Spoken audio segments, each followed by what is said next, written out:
tal? Muy buenas tardes a todos los que nos siguen en redes sociales a través del Instituto para la Democracia y la Innovación, el Institute for Democracy and Innovation, que como ustedes saben tenemos esta serie de conversaciones denominadas Lighting Talk Series, y el día de hoy tenemos a un gran invitado en este episodio, en esta sesión también para que nos escuchan en podcast. Pues bueno, se trata del doctor Rodrigo Soto Morales, quien nos acompañará el día de hoy en esta emisión para platicarnos un poco sobre su trayectoria, sobre lo que él está haciendo y también un poco para abordar el tema de drones y seguridad nacional, que como ustedes saben, esta emisión es para divulgación de la cultura de seguridad nacional, temas de seguridad internacional también.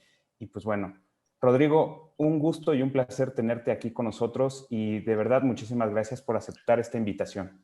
Hombre, me siento muy halagado de haber recibido tu invitación, Jonathan.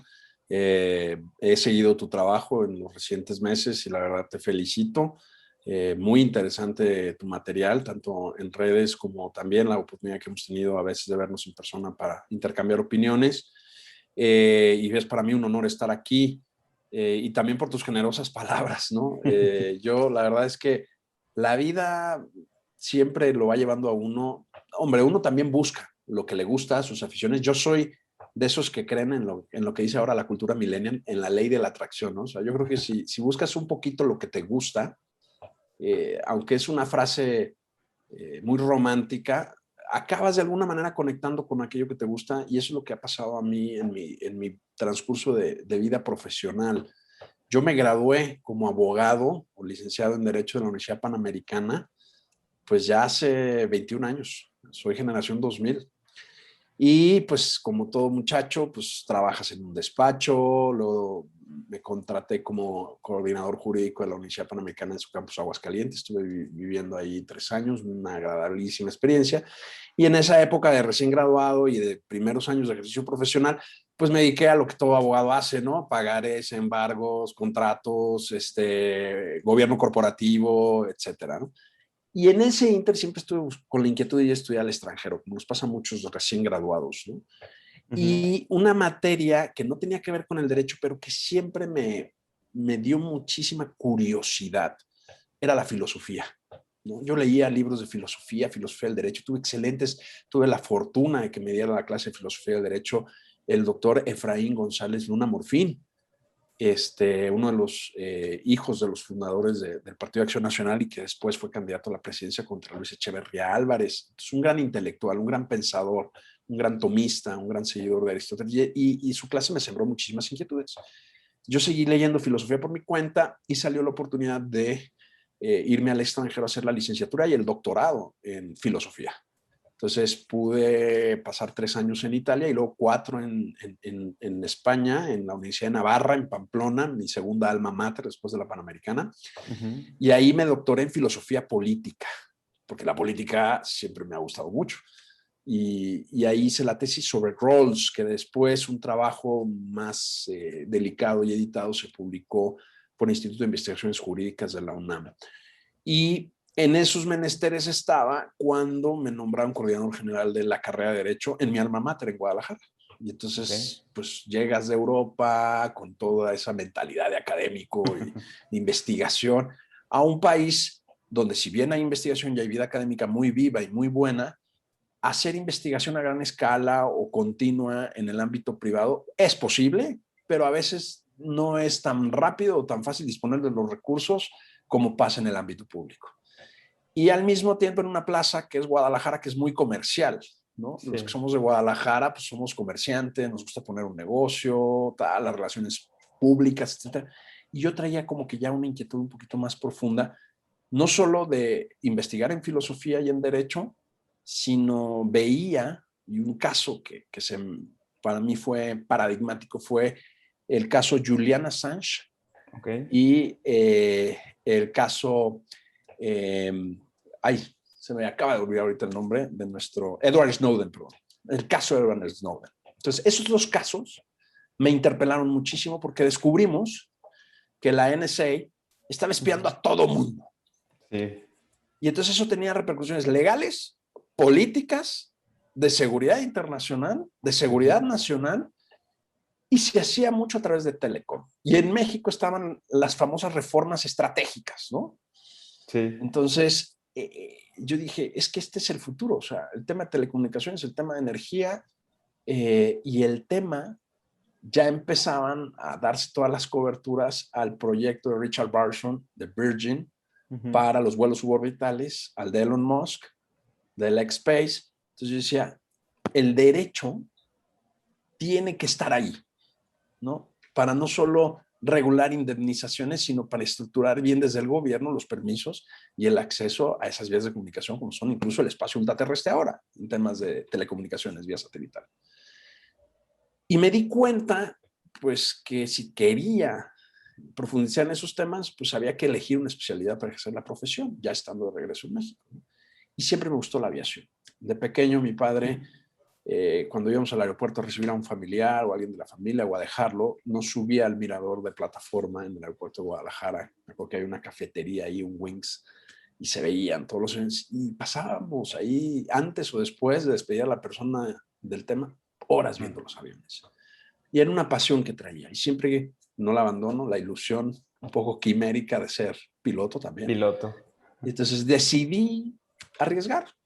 Entonces dejé ese trabajo de académico, agarré pues mis 3 libritos y una maleta y me vine a la Ciudad de México a probar suerte. Lo que tenía claro es que quería tener algo propio y que en ese sentido pues quería fundar un despacho porque creo que siendo empleado, aunque si bien iba a adquirir experiencia, no iba a poder intentar la dirección que yo le quería dar al tema. Y dentro de mis primeras consultorías y asuntos legales que tuve que ver, fueron los consejos de seguridad aeroportuaria y el comité de horarios aeroportuarios. Todos los aeropuertos tienen que tener un comité, tanto para temas de seguridad como para temas de horarios. Y salió la relación entre la ley de aviación civil y la ley de seguridad nacional, donde se veía claramente que el temas de aviación civil eran considerados, cada el artículo 2 de la Ley de Seguridad Nacional, temas de interferencia, actos de interferencia ilícita contra la aviación, temas de seguridad nacional. Y entonces con las inquietudes que yo traía de seguridad nacional, que te acabo de contar, más las inquietudes que traía de aviación, vi cómo concurrían en un mismo asunto los dos temas. Claro, y pudiste combinar esa labor profesional. Entonces, eso me llenó de mucha satisfacción humana. Fue, como dicen, ¿no? Cuando encuentras lo que te gusta hacer en la vida, pues ya el dinero vendrá como consecuencia, ¿no? Claro. Y es un poquito lo que me ha pasado. Y luego, para rematar, llego a tocar las puertas a la Universidad Panamericana, Facultad de Derecho de la Ciudad de México, y le digo al entonces director, oye, pues yo creo que hay que meter seminarios de actualización porque no nos podemos quedar con la enseñanza arcaica del derecho y hay que enseñar derecho a la seguridad nacional. Empezaba todo el reborbotear de la discusión de la Ley de Seguridad Interior y todo este tema de discusión de los modelos de seguridad nacional, interior y pública. Y luego le dije, y el tema del derecho aeronáutico. Entonces me contestó muy amablemente y muy generosamente, pues si se te anotan más de 10, abre tu grupo. Yo no sé qué pasó, pero en el primer seminario de Derecho Aeronáutico año 2013, en la Universidad Panamericana de México, se anotaron 56. Wow. Y era optativo. Y en el de Seguridad Nacional, 48. Y coincide que en ese momento la Universidad Panamericana firma un convenio de colaboración académica con la Secretaría de la Defensa y va el rector de la Universidad del Ejército y coincide que son los 100 años de la Fuerza Aérea Mexicana, donde se juntan seguridad nacional y aviación, y hay seminarios en el Colegio de Defensa Nacional y piden un expositor a la Universidad Panamericana. Eso en el año 2013. 2013, 14. Claro. Okay. Y entonces el rector dice, pues vas, tú eres el que estás dando esa clase, ¿no? Claro. Y ahí tengo el honor de conocer a una persona con la que siempre estaré en deuda, que es mi general Bertotto Almazán, en aquel entonces director del Colegio de Defensa Nacional. Y él es el que me forja como profesor, el que apuesta por mí como profesor de seguridad nacional. Me da bibliografía, me va dando una preceptoría y me va guiando, me va diciendo, me va... Entonces, tanto mi general Vallejo después como ahora mi general Gómez pues muestran una preocupación continua por actualizar a los profesores del colegio, por tener en contacto a los profesores del colegio con la situación real en los riesgos y amenazas y en el mapa de riesgos de seguridad nacional. Y pues entro en contacto con el Colegio de Defensa y me forma también como profesor en la materia. Y luego ya después participo como consultor del Consejo de Seguridad Nacional a inicios de esta administración como académico y de algunos legisladores. Y es así como me veo de repente envuelto en el tema de seguridad nacional. Después Secretaría de Marina también tiene el favor de apostar por un servidor para su maestría. Y mientras en el despacho ejerciendo aviación. Y nos empiezan a caer asuntos de drones. Eso. Infracciones administrativas. Sí. La revisión 4 de la circular obligatoria en aquel entonces en discusión, de acuerdo a la ley de metrología y normalización, que ahora ya no está en vigor, pero en aquel entonces la Dirección General de Aeronáutica Civil se ve en la necesidad de regular de una manera más asertiva el tema y se empieza a fraguar lo que es hoy la norma oficial que regula la operación, la importación, la comercialización y la manufactura de los vehículos aéreos no tripulados en México. Sí, porque y participamos en ese proceso.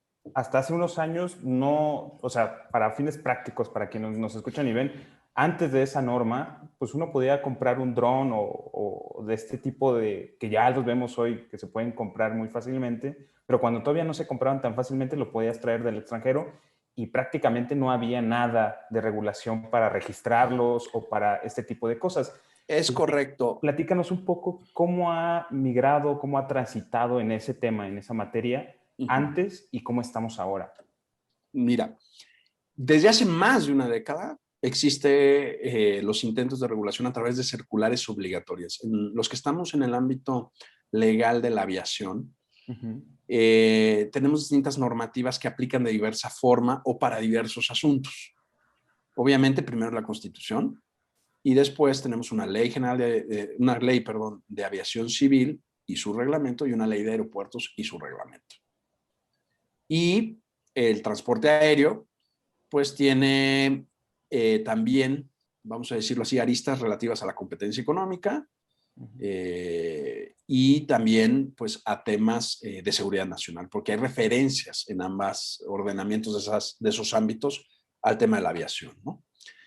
Y los drones estaban reguladas no a nivel de ley, sino a nivel de circular obligatoria, pero desde el punto de vista del derecho administrativo, una circular obligatoria es un mandato que le da un funcionario a personal interno o de menor jerarquía para ejecutar sus funciones de determinada manera. Entonces no era la forma idónea por técnica jurídica de tener regulado el tema.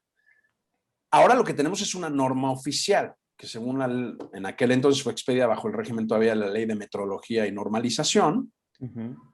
Ahorita tenemos ya una ley de infraestructura de la calidad que sustituye en ese sentido a la ley de metrología y normalización. Y una norma oficial lo que busca es asegurar ciertos estándares técnicos para una actividad, bien o servicio, ya sea de manufactura, de prestación de ejecución o de componentes para la fabricación, por explicarlo mal y rápido, ¿no? Y lleva muchos procesos de revisión, se publican en el Diario Oficial los proyectos y toda la gente metida en la industria de ese tema puede opinar. Y pasa también por un proceso de revisión ante la Secretaría de Economía, pues porque es un bien o servicio que está abierto al mercado, vamos a decirlo así. Sí, que se no es de ámbito militar. Claro. Entonces, los drones, como sabemos, se desarrollan principalmente en ámbito militar. Y luego ya después mucha tecnología que se genera en ámbito militar se abre al mercado. El problema en los drones, a diferencia de ciertos componentes, aunque hay algunos que sí, que también coinciden que pasa con los drones, son de uso dual. ¿Qué son esos bienes de uso dual? Pueden ser desde procesadores, conductores, materiales, etcétera, que se pueden usar tanto para equipo de uso estrictamente militar o para equipo también de uso civil.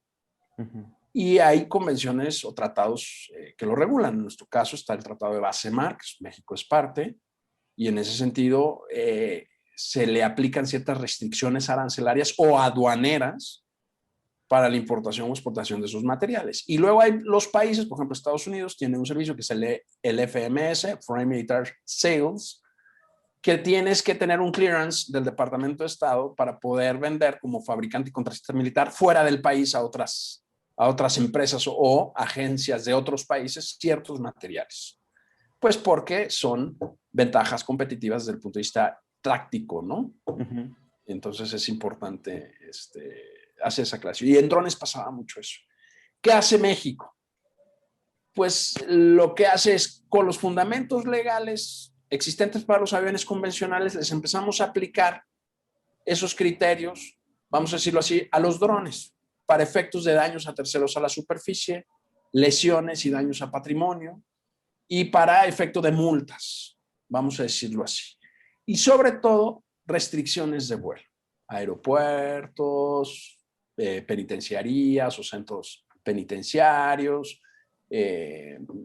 lugares o con lo que se conoce como instalaciones estratégicas, refinerías, plantas de electricidad, etcétera, ¿no? Uh-huh. Termoeléctricas.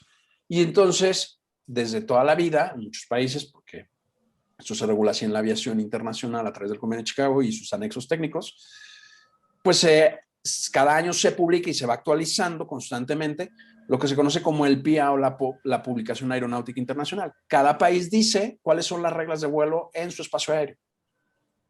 Y entonces en esas publicaciones venían las restricciones. Entonces los pilotos pueden checar qué restricciones de vuelo hay, sean privados o sean comerciales, en cierto espacio aéreo, en una región aérea dentro de nuestro país. Y eso pasaba con los drones, que se le ponían unas limitaciones y requerimientos para la operación a los drones, pero con base en la circular obligatoria. E insisto, técnicamente era desacertado. El paso se da en octubre de 2019, todavía siendo Dirección de Aeronáutica Civil dependiente de la SCT, porque ahora la Autoridad de Aviación es un desconcentrado dependiente de la SCT, que se llama Agencia Federal de Aeronáutica Civil, alias AFAC, cuyo actual director es el general Manuel Rodríguez Munguía, excomandante general de la Fuerza Aérea de la Administración Peña Nieto, y también ya se nombró para el centro de capacitación a otro general retirado de la Fuerza Aérea. Tal parece que por vía de los hechos están llegando otra vez los militares ahora a una autoridad de una actividad de corazón y de espíritu civil. Okay. Bueno, pues esperemos estos señores puedan entender con la flexibilidad y la visión de negocio que requiere un mercado, cómo es el negocio de la aviación civil, ¿no? Para no centrarse únicamente en el tema de seguridad de la aviación. Entonces, los drones, efectivamente, se han venido, vamos a decirlo así, como hongos en la pradera, nos han crecido, y podríamos tener una norma mejor de la que tenemos. Sí, la norma que tenemos no es mala. Es una mejora de un ejercicio de más de una década que creo que ya contiene los estándares mínimos y que le da las herramientas legales a las autoridades para poder regular y sancionar el mal uso de los drones. ¿Cuál es el verdadero problema, Jonathan? Que el dron es un equipo tecnológico. Yo tengo un dicho muy sencillo: la tecnología se controla con tecnología. No basta que tengas escrito en una ley que si haces esto te voy a hacer, sino que tienes que detectar que lo hiciste, comprobar que lo hiciste, tenerlo en el radar, poderlo controlar si va a ser un daño preventivamente. Para eso necesitas infraestructura tecnológica. Entonces, ese es el gran reto que tiene la autoridad o el Estado mexicano: integrar, porque lo fácil es decir, no, entonces no se puede y nadie huele. Entonces, los drones nos han traído una revolución y una baja de costos en inspecciones industriales, en inspecciones de infraestructura, en minería, en agricultura, en fotografía, en topografía, en geodésica, en búsqueda y rescate, en seguridad y monitoreo, en patrullaje. Y así me podría seguir dándote ejemplos, ¿no? Porque ¿qué es lo que hace el dron? Capta datos termográficos, fotográmetros, infrarrojos, topográficos, crea renders y modelos, abarata los costos de ejecución de obras, abarata los costos y optimización de uso de terreno para la agricultura, incluso para el pastoreo, para la vigilancia sustentable y ecológica de zonas de reserva, o sea, de parques nacionales. O sea, es increíble cómo facilitan un montón de actividades y además bajan los costos. Claro. Porque todos esos datos después se procesan, se clasifican con un software y entonces se convierten en información operable o información para la toma de decisiones. Para la toma de decisiones. El dron es la punta del iceberg, que solo tiene una posición privilegiada para captar una información, ya sea a través de sensor o a través de fotograma. Y ya de ahí procesas la información, la interpretas y tomas decisiones que te permiten, hombre, avanzar muchísimo en muchísimas actividades de muchos sectores. Entonces, la idea es apostar por los drones. ¿Que hay peligros de invasión de privacidad, de daños al patrimonio o de lesiones a la integridad física de las personas? Claro que sí.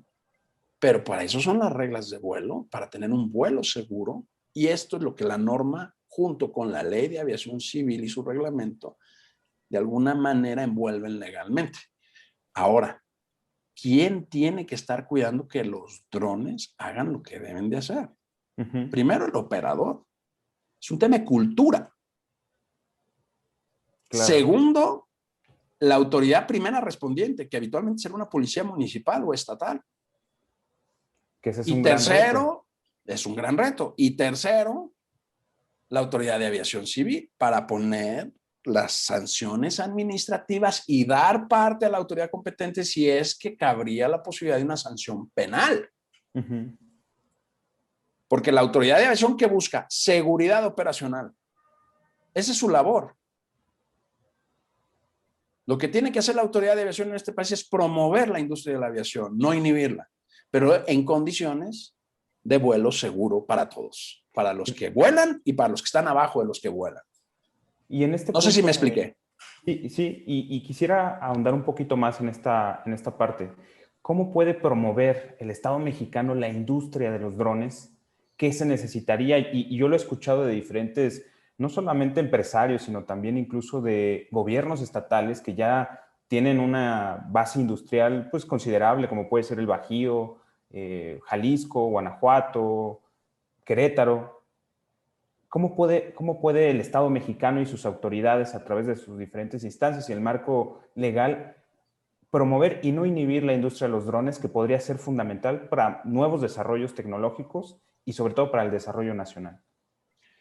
Pues como siempre, primero ver dónde estamos parados desde el punto de vista del presupuesto.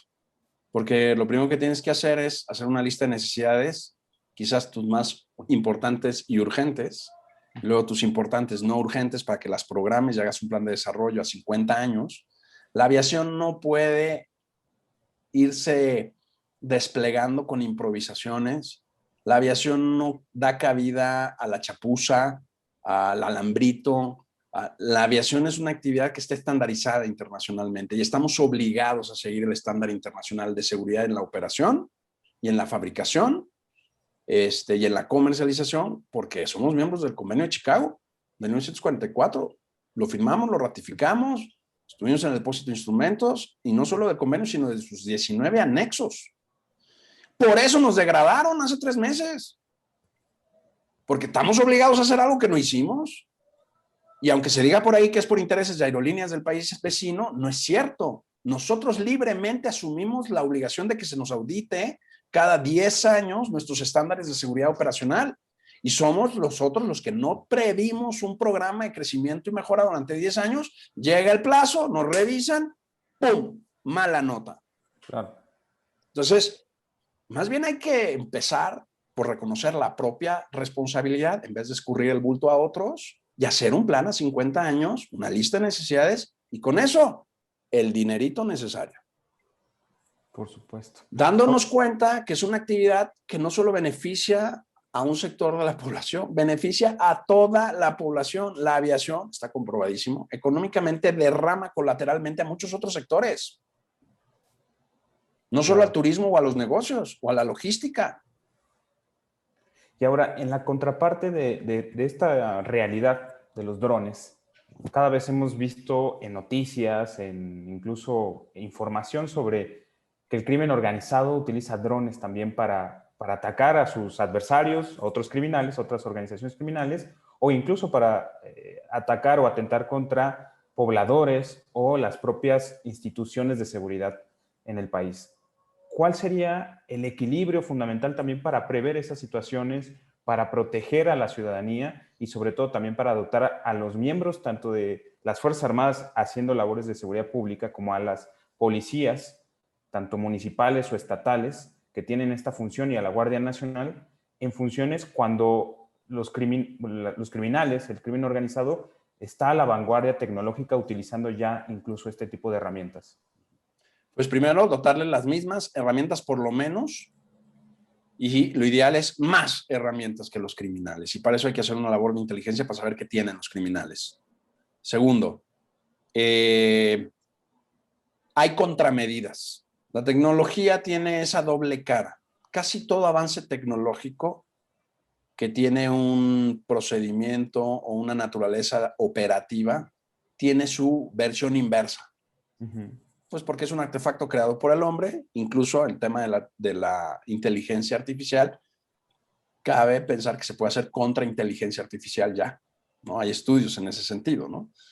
Entonces, las contramedidas existen desde hace también mucho tiempo. Están las habituales, que son radares detectores, luego antenas inhibidoras de señal, mejor conocidas como jammers, y luego también hay temas de hacking que se puede hacer al mismo dron a través de su propia señal en el sistema, por mencionarte 3 en concretas.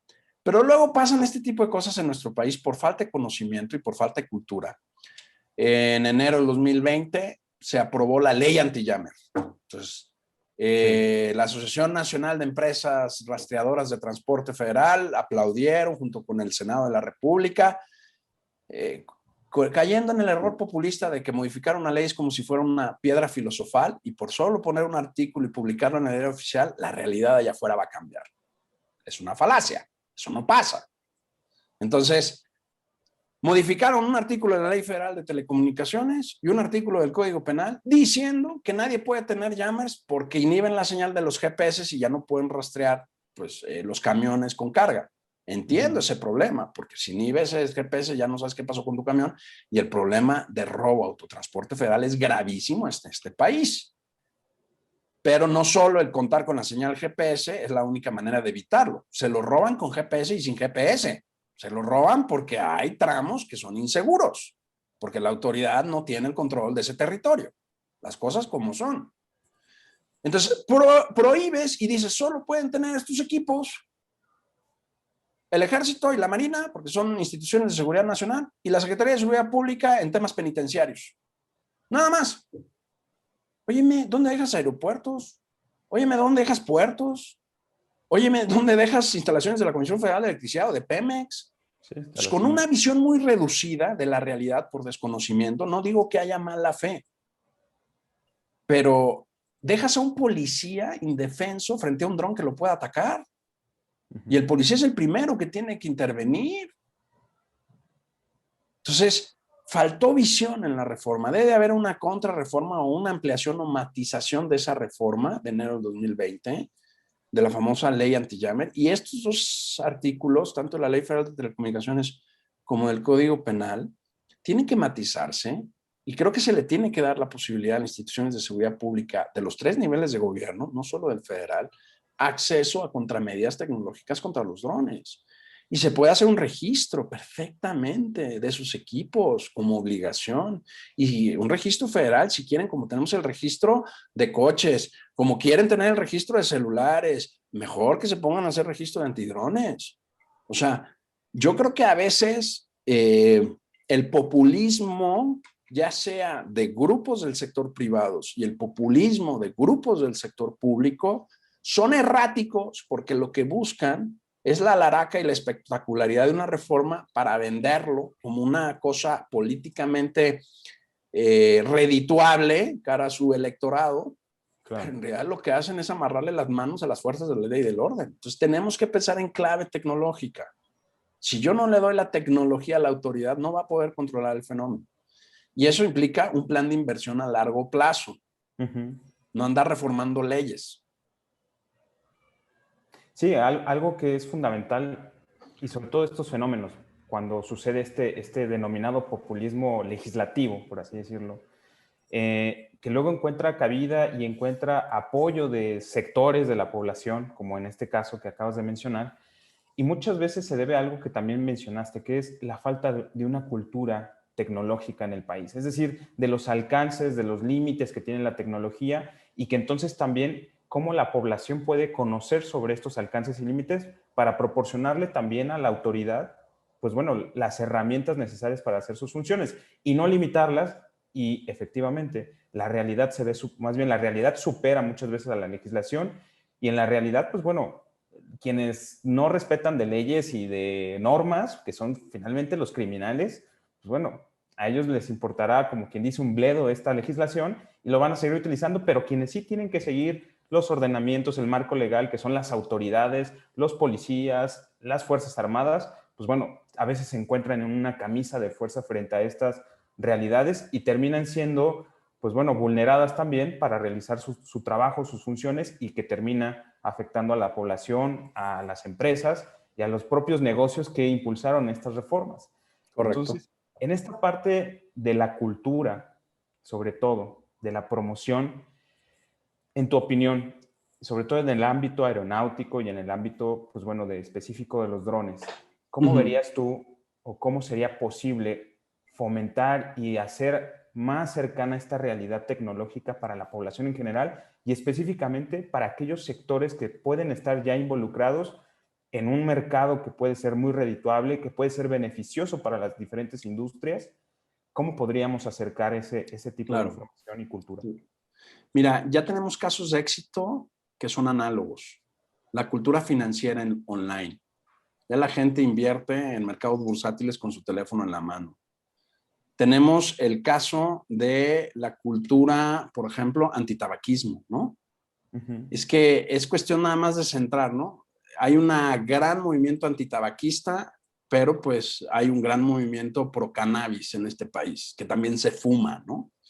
Entonces, obviamente, pues los grupos que tienen un interés se mueven y lo promueven en ese sentido. La respuesta a lo mejor va a parecer simplista, pero creo yo que no lo es entender el fenómeno tanto en su ámbito tecnológico como en su ámbito regulatorio y, como decimos, de law enforcement, ¿no? De hacer cumplir la ley. La respuesta, por simplona que parezca, es la policía. El tema de drones, ¿quién es el que tiene el dron habitualmente? Un particular. Sí.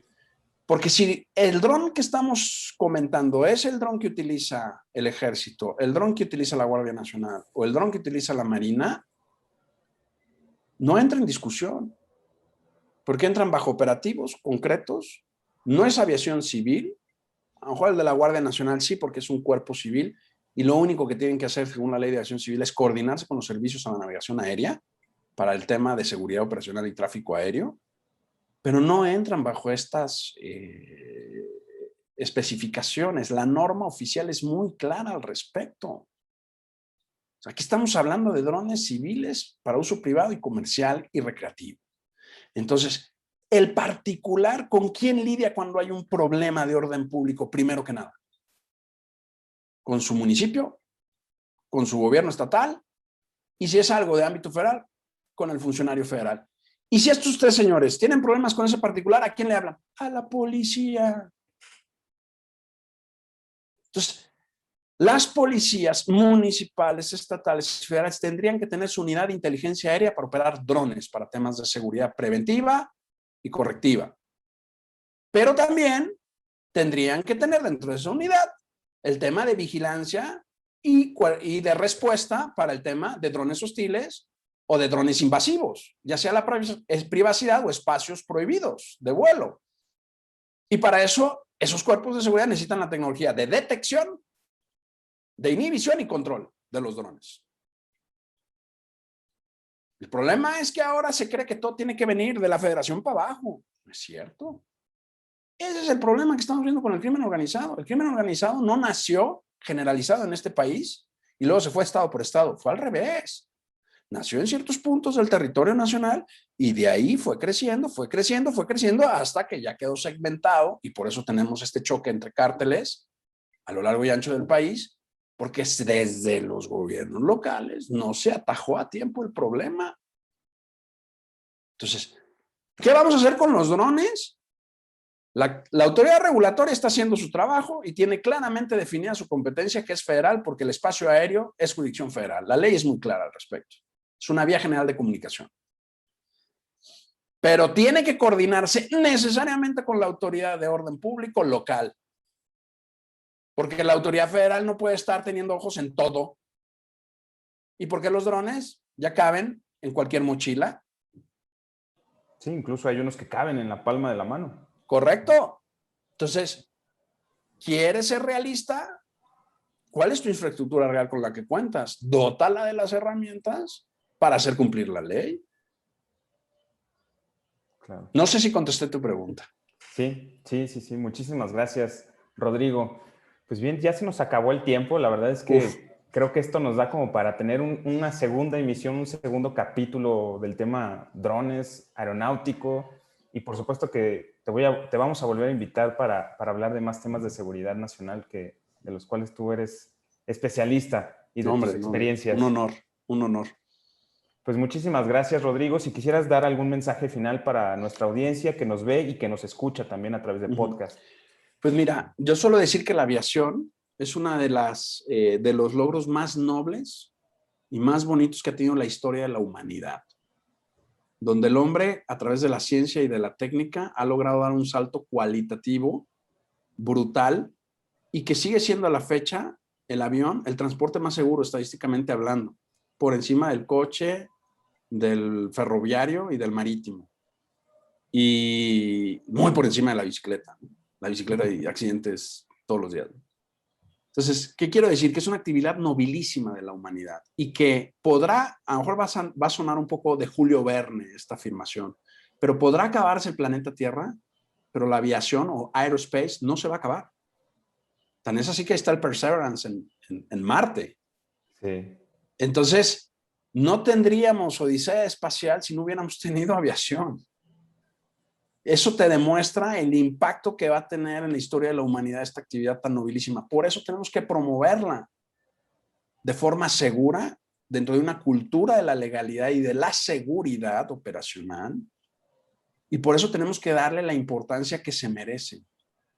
Es importante que el gobierno haga un planteamiento a 50 años del desarrollo de la aviación como política pública y que esté ajena a los vaivenes electorales y a los cambios de administración partidistas.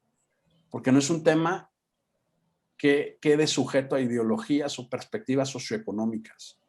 Es un tema que la historia, sus 100 años de historia, sus 130 años de historia, ha demostrado que beneficia de manera contundente a toda la humanidad.